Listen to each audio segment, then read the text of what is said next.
If you've got a Volvo red block and you're dealing with a rough idle or just a rough running car or a possible no start, there's a few things that you should be looking at before you start replacing the MAF sensor, because everybody's going to tell you to replace the MAF, but in my experience the MAF is usually good. So first thing you're going to want to check is the throttle position sensor.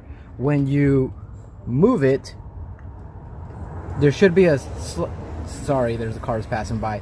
There should be a slight clicking noise, and that's going to be coming from the throttle position sensor itself. You should hear it click when you release. Your next thing you're going to want to check is your spark plugs. Make sure they're good. Check your distributor. That's another possible fault. It could be dirty.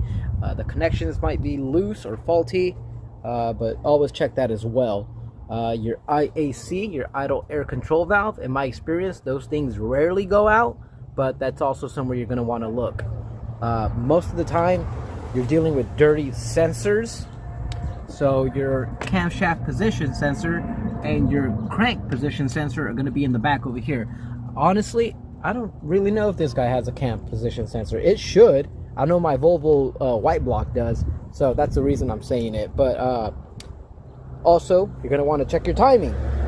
That's a little bit harder to do. If you're not experienced with that, I recommend you take it to a mechanic, just so you don't fuck anything up. Excuse my language. But that's a big thing that you can deal with. Vacuum lines. Always check to make sure that your vacuum lines are intact. And if you go with silicone, like I have, then you'll pretty much prevent that from happening, and it'll be easier to locate versus rubber hoses, because rubber hoses can crack and you may not see it.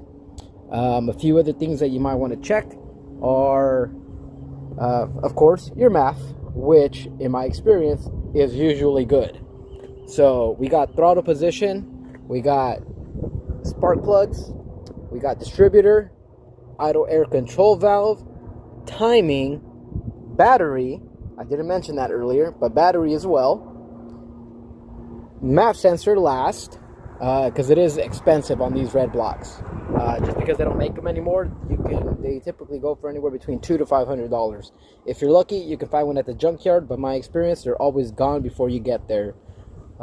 Injectors, that's a big one. I had on my white block, I had a stalling issue, which I solved by replacing the injectors. So that's just a short list of a few things that you should be looking at before you start replacing a bunch of stuff. Especially the MAF, because that guy is expensive, so watch out for that. Keep moving forward.